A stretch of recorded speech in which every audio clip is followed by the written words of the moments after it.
बाढ़ से बड़ी खबर, जहां पंचायत के दौरान फायरिंग हुई है। 2 राउंड फायरिंग से तनाव है। पुलिस ने मौके से खोखा बरामद किया है। पचमेला थाना के जलालपुर का यह मामला है। कई थानों की पुलिस मौके पर पहुंच चुकी है। थाने में किसी तरफ से लिखित आवेदन नहीं दिया गया है। पुलिस की भारी संख्या में मौजूदगी है। पंचायती के दौरान फायरिंग का यह मामला सामने आया। थाने में FIR दर्ज हुआ है। सोनू मोनू के घर पुलिस ने छापेमारी की है। तो बाढ़ से ये बड़ी खबर, जहां पंचायत हो रही थी और इसी पंचायत के दौरान फायरिंग हो जाती है। 2 राउंड फायरिंग हुई, जिसके बाद से तनावपूर्ण माहौल हो गया। पुलिस ने मौके से खोखा बरामद किया है। मामले की जांच में जुटी हुई है। सोनू मोनू के घर पर पुलिस ने छापेमारी की है। पचमेला थाना के जलालपुर का यह मामला सामने आया है। बाढ़ में पंचमहला के नौरंगा जलालपुर में हुई फायरिंग मामले में पुलिस ने देर रात सोनू मोनू के घर छापेमारी की और करीब 45 मिनट तक पुलिस की भारी भरकम टीम ने छापेमारी की। इस दौरान सोनू मोनू और उसके पिता प्रमोद सिंह घर में मौजूद नहीं थे। दरअसल सरपंच के पति मुकेश सिंह ने थाने में लिखित शिकायत दी थी कि पंचायती करने के लिए जाते वक्त रास्ते में सोनू मोनू के पिता और वकील प्रमोद सिंह ने रास्ते में रोककर सोशल मीडिया पर पोस्ट को लेकर के नोकझोंक की और इसी के बाद सोनू मोनू के सामने सौरभ ने फायरिंग की थी, जिसमें सरपंच के पति मुकेश सिंह ने किसी तरीके से भाग करके अपनी जान बचाई। छापेमारी में पुलिस ने घर से एक बाइक बरामद की, जिसकी जांच की जा रही है। वहीं सोनू मोनू की मां और मुखिया उर्मिला सिंह ने यह बताया है कि 2 दिन पहले ही पुलिस से प्रमोद सिंह की बकझक हुई थी और जबरन फंसाने की भी बात कही गई थी। ये है हमारे घर पे आ गए हैं। आप कानून पढ़ लीजिए, बिना सर्च वारंट का। सुनिए, बिना सर्च वारंट का भी, बिना सर्च वारंट का अगर मुझे किसी चीज़ का पता चलेगा कि एकाएक जो है कोई चीज़ घर में छुपा कर रखा गया है जो हटाया जा सकता है, उसको हम तुरंत बिना सर्च वारंट के 2 स्वतंत्र साक्षी रख करके उसको हम सर्च कर सकते हैं। नहीं सर जी, ठीक है, जो हम बात बोल रहे हैं उसको आप रिकॉर्डिंग कर रहे हैं सब लोग। अगर हम गलत बोल रहे हैं तो कोर्ट है ना उसके लिए। बिना वारंट का भी सर्च किया जा सकता है, आप पता कर लीजिए। सर्च करने के लिए भी हम देने के लिए तैयार हैं, लेकिन वारंट दिखाना होगा। मैडम आप बात कर लीजिए, कानून जान कर लीजिए। एक आदमी का मतलब हाँ, सर्च करो। एक आदमी का सर्च कर सकते हैं। आप बुलाइए, दो स्वतंत्र साक्षी बुलाइए, तब करिएगा ना। 2 स्वतंत्र साक्षी दीजिए हमको। 200 साक्षी, 2-4 गो आगे बढ़िए। आप लोग खाली ठीक है, आप लोग यहीं रहिए, 5 गो चलिए साथ में। जिधर जिधर आप लोग जाइएगा उधर हम भी आप चलिए ना, हम आपके साथ चलने के लिए तैयार हैं। वो यहाँ भी रहिए। ये लोग का चाल है। नहीं, इनके पास कुछ नहीं है, तो ये लोग कुछ धड़ दिखेंगे। बिल्कुल सर्च करिए। अरे हम लोग देखिए, लैंग्वेज गलत नहीं बोलिए। हम लोग सर्च देने के लिए उसी समय तैयार हैं और उसी समय से हम इस बात को बोल रहे हैं कि आप 2 स्वतंत्र साक्षी लाइए और हम लोग अपना सर्च देने के लिए तैयार हैं। उसी समय से बोल रहे हैं आप, लेकिन आप गलत लैंग्वेज का उपयोग कर रही हैं। पुलिस अस्तुम काम कर रही है। आप लोग कुछ भी कर सकते हैं। क्या कुछ किए हैं? हम लोग नियम के तहत चल रहे हैं। क्या नियम चल रहा है? हम नियम गलत नहीं तो सर्च करने की क्या दिक्कत है? फायरिंग होने के बाद गलत नहीं तो सर्च करने की क्या दिक्कत है? सर्च करने के लिए नहीं कर रहे हैं। और क्या होगा? आप गलत नहीं है तो आप हम गलत कहा। इनको पर विश्वास नहीं है। हम लोग गलत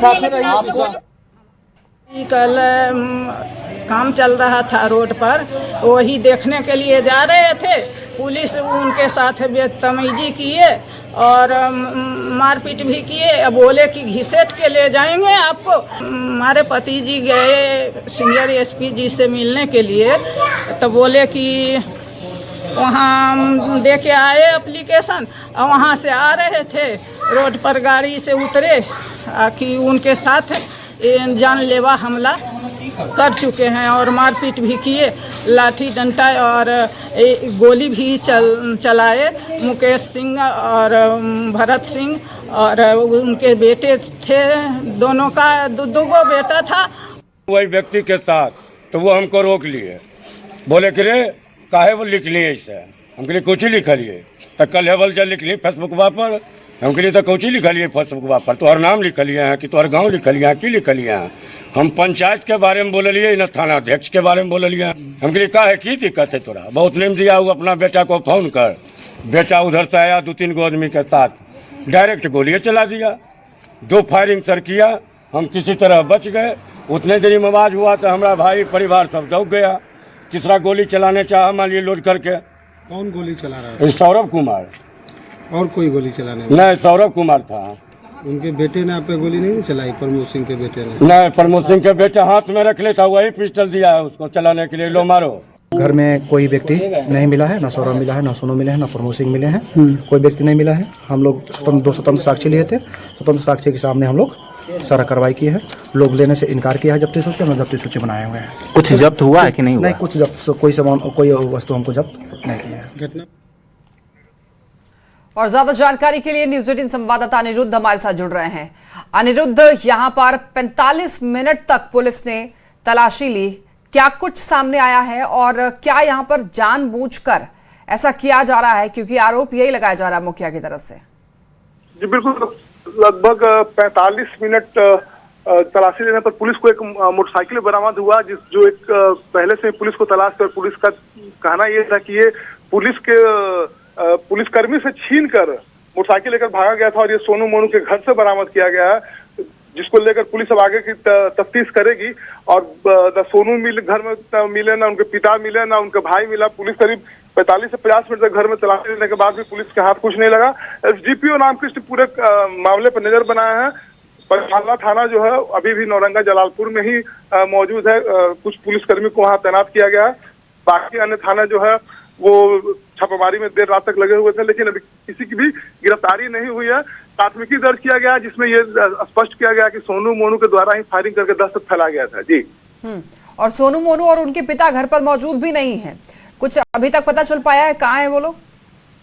जी देखिए, पुलिस लगातार कार्रवाई कर रही है, लेकिन सबसे बड़ी बात है कि कल रात जब पुलिस घर की तलाशी लेने के लिए अंदर जा रही थी तो वीडियो में साफ दिख रहा है कि थाना प्रभारी जो है एक मोबाइल में बात कर रहा है। बताया जाता है कि उस मोबाइल पे जो बात करने वाला व्यक्ति वो दूसरी तरफ सोनू ही है, तो कह रहा है कि बिना वारंट के आप घर में नहीं जा सकते हैं और पहले पुलिस की तलाशी लेते हैं। सोनू के लोग जो है वो पहले पुलिस की तलाशी लेते हैं कि आप कोई ऐसा चीज, संदिग्ध चीज तो घर में लेके नहीं जा रहे हैं जो फंसा देंगे, और पुलिस की तलाशी के बाद पुलिस जो है सोनू के घर की तलाशी ले रही है।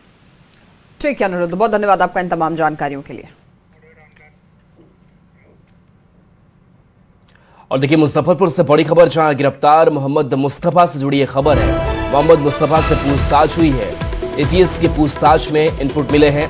इनपुट के आधार पर पूरे नेटवर्क को एटीएस खंगाल रही है। एटीएस सूत्रों के मुताबिक मुस्तफा हथियार पाने के लालच में पाकिस्तानी हैंडलर शहजाद भट्टी के संपर्क में आया था। मुस्तफा के इसी लालच का फायदा उठाकर पाकिस्तानी गैंग उसका इस्तेमाल कर रहा था। मोहम्मद मुस्तफा ने मुजफ्फरपुर के एसएसबी और सीआरपीएफ कैंप की तस्वीर और वीडियो पाकिस्तानी हैंडलर्स को भेजी थी। मुस्तफा को एक और जिम्मेदारी पाकिस्तानी हैंडलर्स ने दी थी। युवाओं को गुमराह कर गैंग से जोड़ने की जिम्मेदारी पाकिस्तानी हैंडलर्स में दिया गया था। एटीएस की जांच की सुई अब इसी दिशा की ओर घूम गई है। एटीएस अब मुस्तफा की तरह गैंग से जुड़े दूसरे गुमराह युवकों की तलाश कर रही है। इसके लिए मुस्तफा के मोबाइल फोन के call record, WhatsApp chat history और इंटरनेट मीडिया प्रोफाइल को खंगाला जा रहा है। मुस्तफा की ट्रैवल हिस्ट्री भी एटीएस खंगाल रही है ताकि संबंधित ठिकानों का पता लगाकर इनपुट जुटाया जा सके। पाकिस्तानी का शहजाद भट्टी गैंग लंबे समय से भारत विरोधी गतिविधियों की साजिश रच रहा है। अमित हमारे साथ फोन लाइन पर जुड़े हुए हैं। अमित, मुस्तफा के बारे में क्या और जानकारी मिल रही है, गिरफ्तारी की गई है? देखिए, मुस्तफा जो है वो फिलहाल अब न्यायिक हिरासत जेल में है, लेकिन जो पूछताछ उससे की थी एटीएस ने, उसके आधार पर कुछ लीड्स मिले एटीएस को, और उसी लीड्स को जो है सत्यापित करने में एटीएस लगी हुई है। चाहे वो मुस्तफा का जो है ट्रेवल हिस्ट्री हो या जिस तरह से सज्जाद से लगातार संपर्क में था, सज्जाद के दूसरे जो स्लीपर सेल हैं उनके संपर्क में था, और इसका खुलासा जो है वो एटीएस जब मुस्तफा के कॉल डिटेल को खंगाला और व्हाट्सएप चैट से लेकर के मैसेज को जब उन्होंने अनुसंधान किया तो ये बातें सामने आई कि मुस्तफा जब दिल्ली गया था और उसी दौरान जो है वो सज्जाद के संपर्क में आया, और उसके बाद से लगातार वो सज्जाद के साड़े पे काम कर रहा था। पिछले 8 महीने से ये सज्जाद के साड़े पे काम कर रहा था। सज्जाद ने ही इसे वापस मुजफ्फरपुर भेजा जाने को कहा, और फिर मुस्तफा जो है वो मुजफ्फरपुर आया। यहाँ के चाहे एसएसबी कैंप हो, चलिए बिल्कुल आपके पास आएंगे। और एक और बड़ी खबर इस बीच सामने आ रही है पटना से। ये बड़ी खबर, जहां कोर्ट को बम से उड़ाने की धमकी मामले में उत्तर प्रदेश के पीलीभीत में एटीएस की छापेमारी हुई है। रिटायर्ड अधिकारी समेत 2 लोगों से पूछताछ की गई है। पूछताछ के बाद बिहार एटीएस पटना लौट चुकी है। पूछताछ के बाद दोनों को छोड़ दिया गया है। पीलीभीत के एसपी सुकृति माधव ने इसकी जानकारी दी है। संलिप्तता नहीं पाए जाने पर इन्हें छोड़ा गया है। रिटायर्ड अधिकारी की बंद आईडी दोबारा संचालित कर धमकी भेजी गई थी और ये ईमेल से मेल आया हुआ था। अमित हमारे साथ फोन लाइन पर है। अमित, रिटायर्ड अधिकारी जिनकी बंद आईडी थी, यानी कि वो दोषी नहीं पाए गए हैं, क्या पूरा मामला सामने आया है? देखिए, ये पूरा मामला जो है वो बिहार के कई विभिन्न कोर्टों को जो है पटना हाई कोर्ट से लेकर के दूसरे जिलों के जो जिला व्यवहार न्यायालय है उसको लगातार बम से उड़ाने की धमकी दी जा रही थी। और ये धमकी जो है ईमेल आईडी के जरिए दी जा रही थी। जिस ईमेल आईडी का इस्तेमाल किया जा रहा था, जब उसको खंगालना एटीएस ने शुरू किया तो ये पाया कि मध्य प्रदेश की जो पीलीभीत है वहां से ये ऑपरेट किया जा रहा है। इस आईडी का जो क्रिएटर है वो मध्य प्रदेश पीलीभीत का रहने वाला है, जिसके बाद जो है माफ कीजिएगा उत्तर प्रदेश पीलीभीत का रहने वाला है। तो उसके बाद जो है एटीएस की टीम वहां पहुंची और वहां जाकर के जो है पूछताछ शुरू किया। जो रिटायर्ड अधिकारी हैं जिनका ईमेल आईडी था उनसे और उनके साथ एक दूसरे व्यक्ति हैं, दोनों से पूछताछ किया तो ये बात सामने आई कि रिटायर्ड अधिकारी जो है कई वर्ष पहले अपने ये ईमेल आईडी को जो है वो बंद कर रखा है और इसका इस्तेमाल जो है वो सातिर जो लगातार बम से उड़ाने की धमकी ईमेल आईडी के जरिए दे रहा था हाईकोर्ट समेत दूसरे कोर्ट को, वो इसका इस्तेमाल कर रहा है। वो कौन है, अब इसका पता जो है वो उत्तर प्रदेश पुलिस जो है पीलीभीत की जो एसपी हैं उनसे जो हमारी बात हुई सुकृति माधव से, उन्होंने ये कहा है कि इसकी जानकारी जो है वो हम जुटाएंगे। फिलहाल एटीएस बिहार की जो है वो पटना लौट आई है। पूछताछ की लंबी पूछताछ में कोई तथ्य सामने नहीं आए। हाँ, इतना जरूर जानकारी मिला है कि ये रिटायर्ड अधिकारी का ईमेल आईडी है और ये बरसों पहले बंद कर चुके हैं, लेकिन वो कौन सा सातिर है जो इनके बंद ईमेल आईडी का इस्तेमाल कर रहा है, क्योंकि ये बातें भी खंगालने की कोशिश एटीएस ने की कि कहीं कोई नजदीकी जो है इनका करीबी जो है वो इस ईमेल आईडी का पुनः क्रिएट करके इसका इस्तेमाल तो नहीं कर रहा है, इन्हें फंसाने के इरादे से तो इस्तेमाल नहीं कर रहा है। तो तमाम तथ्यों को खंगाला है। कोई आपराधिक रिकॉर्ड नहीं मिलने पे दोनों जिनसे पूछताछ किया रिटायर्ड अधिकारी के साथ दूसरा व्यक्ति जो है जिससे पूछताछ किया गया, उन दोनों को बॉन्ड पे छोड़ दिया गया है। फिलहाल जो सुकृति माधव है वो आगे इस पूरे मामले की जांच अपने जो पीलीभीत पुलिस है उसके जरिए करवाएंगे। आगे जो भी लीड आएगी उसके आधार पर कानूनी कार्रवाई करने की बात एटीएस के द्वारा कही गई है, जो पीलीभीत के जो एसपी है सुकृति माधव उनके द्वारा कही गई है। जी चलिए, बहुत बहुत शुक्रिया अमित इस अपडेट के लिए आपका। लखीसराय से इस वक्त एक बड़ी खबर, मासूम बच्ची के साथ दरिंदगी। 8 साल की बच्ची के साथ दुष्कर्म का मामला सामने आ रहा है। 10 रुपए का लालच देकर बच्ची से दुष्कर्म किया गया है। रोने की आवाज सुनकर के परिजन पहुंचे। दुष्कर्म के बाद आरोपी फरार बताया जा रहा है। बच्ची का सीएचसी अस्पताल में इलाज जारी है। परिजनों ने पुलिस को सूचना दी। आरोपी की गिरफ्तारी के लिए छापेमारी जारी है। इस वक्त की ये बड़ी खबर, केवल 10 रुपए का लालच देकर बच्ची से रेप किया गया है, दरिंदगी की गई है, दुष्कर्म कर लिया गया है। 8 साल की बच्ची के साथ ये घिनौना हरकत, महज 10 रुपए देकर लालच देकर के बच्ची के साथ दुष्कर्म। रोने की आवाज सुनकर के परिजन जब पहुंचे तो आरोपी फरार हो गया। इसके बाद बच्ची को तुरंत अस्पताल ले जाया गया, सीएचसी अस्पताल में भर्ती कराया गया। इसके बाद परिजनों ने पुलिस को सूचना दी। आरोपी की गिरफ्तारी के लिए अब पुलिस छापेमारी कर रही है। चिकित्सक ने देखा है, अभी देखते हैं जांच में क्या क्या आता है। कुछ घटना घटी है, कंप्लेंट हुआ है, तो हम लोग जो भी चिकित्सीय सलाह और मदद जो दे पाते हैं हम लोग दिए हैं। गलत किया, जबरदस्ती किया है। हाँ, बलात्कार किया है जबरदस्ती अपना को बच्चा के साथ। 8 साल हुआ है बच्चा। पुलिस को सूचना दी है? पुलिस को दिया है सूचना। पुलिस आई है? हाँ, यहाँ पर ही आई है सूर्यगढ़ में। सिवान से बड़ी खबर है, जहां दरवाजे पर बैठे युवक को बदमाशों ने गोली मारी है। युवक बुलेट अंसारी गंभीर रूप से घायल है। नौतन थाना क्षेत्र के रामपुर गांव की घटना है। जांच में पुलिस जुटी हुई है। तो बड़ी खबर, जब दरवाजे पर युवक बैठा हुआ था उस वक्त बदमाश पहुंचे, गोलियां चलाई और ऐसे में बुलेट अंसारी घायल हो गया, इलाजरत है। चलिए बढ़ते खबरों में आगे। खबर पूर्णिया से, जहां 20 मई को हुए अवैध संबंध के शक में प्रेमिका पूनम देवी की हत्या मामले में पुलिस ने बड़ा खुलासा किया है। बनमनखी पुलिस ने जानकी नगर निवासी प्रेमी शहाब को गिरफ्तार किया है। पुलिस जांच में सामने आया है कि प्रेमी शहाब से उसका अवैध संबंध था, साथ ही पैसे का लेन देन भी था। शहाब को शक था कि महिला का किसी अन्य से अवैध संबंध है और इसी वजह से उसने महिला को पीट कर और गला दबाकर उसकी हत्या की, जबकि परिजनों ने ससुराल पक्ष पर ही हत्या का आरोप लगाया था, लेकिन मामला कुछ और निकला। बहरहाल आरोपी शहाब को गिरफ्तार किया गया है, जेल भेजा गया है। इसमें कांड का सफल उद्भेदन करते हुए मोहम्मद सहाद जो जानकी नगर थाना के रहने वाले हैं उनको गिरफ्तार किया गया है और उनसे पूछताछ के क्रम में जो है ये सामने आया है कि ये जो महिला हैं इनसे परिचित थे बहुत पहले से। इनके घर पर इनका आना जाना काफी समय से था और पैसों का लेन देन भी इनके साथ था। महिला का जो पैसे का लेन देन था किसी और व्यक्ति के साथ भी था और उनसे वो संपर्क में थी और जो अभियुक्त हैं इस आशंका में कि जो मृतका हैं उनका अवैध संबंध दूसरे पुरुष के साथ है, उनके द्वारा महिला के साथ काफी मारपीट की गई और गला दबाकर उनकी जो है हत्या की गई। मुंगेर में साइबर अपराधियों का नेटवर्क लगातार सक्रिय होता जा रहा है। ताजा मामला पूरबसराय क्षेत्र का है, जहां मोबाइल गुम होने के बाद साइबर ठगों ने एक व्यक्ति को 2 बैंक खातों से करीब 5 लाख रुपए उड़ा लिए। पीड़ित को घटना की जानकारी तब हुई जब नया सिम चालू करते ही मोबाइल पर लगातार बैंक ट्रांजैक्शन के मैसेज आने लगे। मामले की शिकायत साइबर सेल में दर्ज कराई गई है। वहीं पुलिस ट्रांजैक्शन डिटेल्स खंगालते हुए अपराधियों की तलाश में जुट गई है। पटना में पुलिस को बड़ी सफलता मिली है। पुलिस ने साइबर फ्रॉड गिरोह का पर्दाफाश किया है। पुलिस ने रामकृष्णा नगर थाना क्षेत्र में छापेमारी करते हुए 2 अपराधियों को गिरफ्तार किया है। मौके से पुलिस ने कई mobile phone, laptop, ATM card बरामद किए हैं। अपराधी लोन और सरकारी योजनाओं का लाभ दिलाने के नाम पर ठगी करते थे। उनके नाम ट्रांजैक्शन होता था।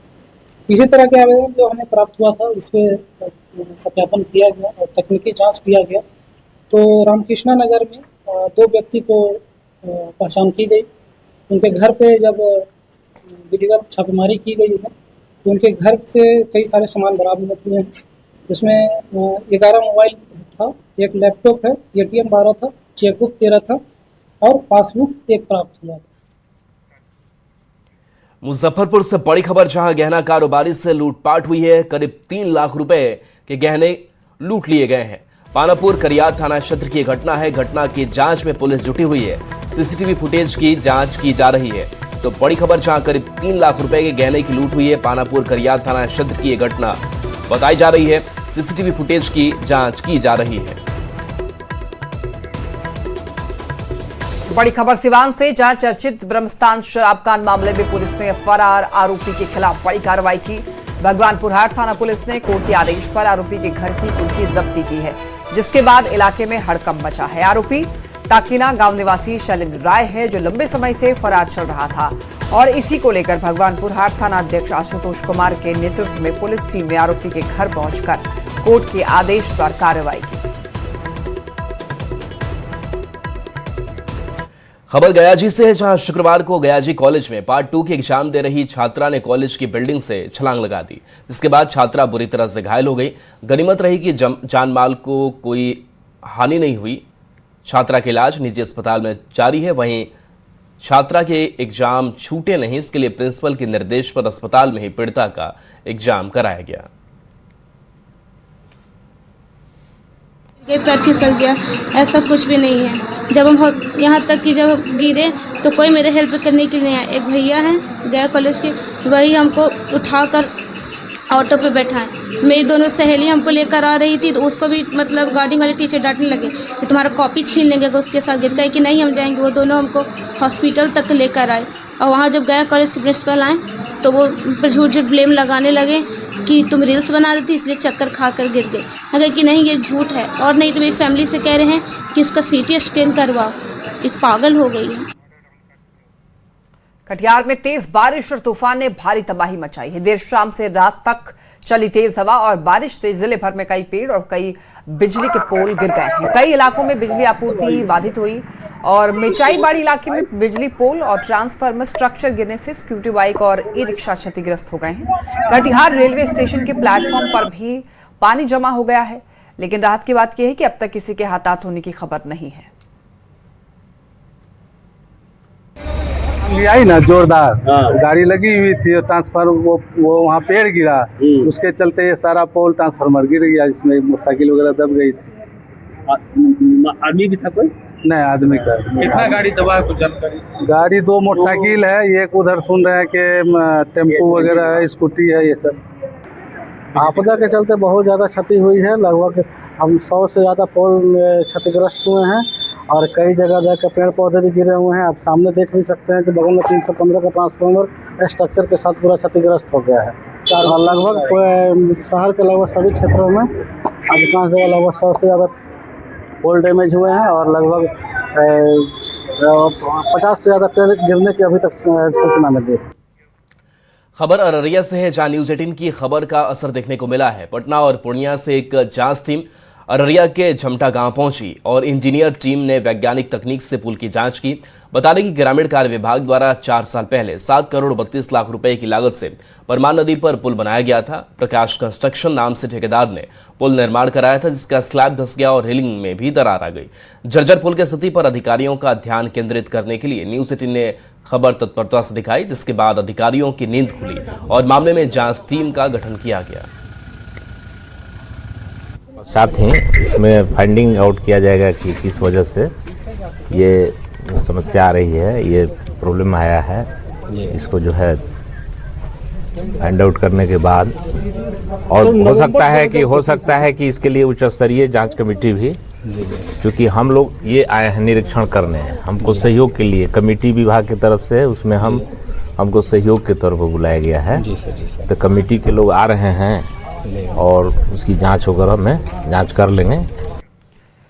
बिहार बोर्ड ने मैट्रिक और इंटर कंपार्टमेंटल सह विशेष परीक्षा 2026 का रिजल्ट जारी कर दिया है। शिक्षा मंत्री मिथिलेश तिवारी ने बिहार बोर्ड अध्यक्ष आनंद किशोर की मौजूदगी में परिणाम घोषित किए और इंटर विशेष परीक्षा में 3711 छात्र सफल हुए हैं। परीक्षा का कुल पास प्रतिशत 55.31 रहा है। वहीं मैट्रिक कंपार्टमेंटल परीक्षा में 3450 बच्चे पास हुए हैं। इसमें 56.25% छात्रा और 57.84% छात्र हैं। 31% और छात्राओं का 59.29%। छात्रों का उत्तीर्णता प्रतिशत 52.65% है और मैट्रिक का तो छात्राओं ने इसमें भी बाजी मारी और मैट्रिक का जो ये पूरा रिकॉर्ड है उसमें ये है कि उत्तीर्णता प्रतिशत है 57.18%। न्यूज़ 18 पर खबरें आपके लिए लगातार जारी हैं।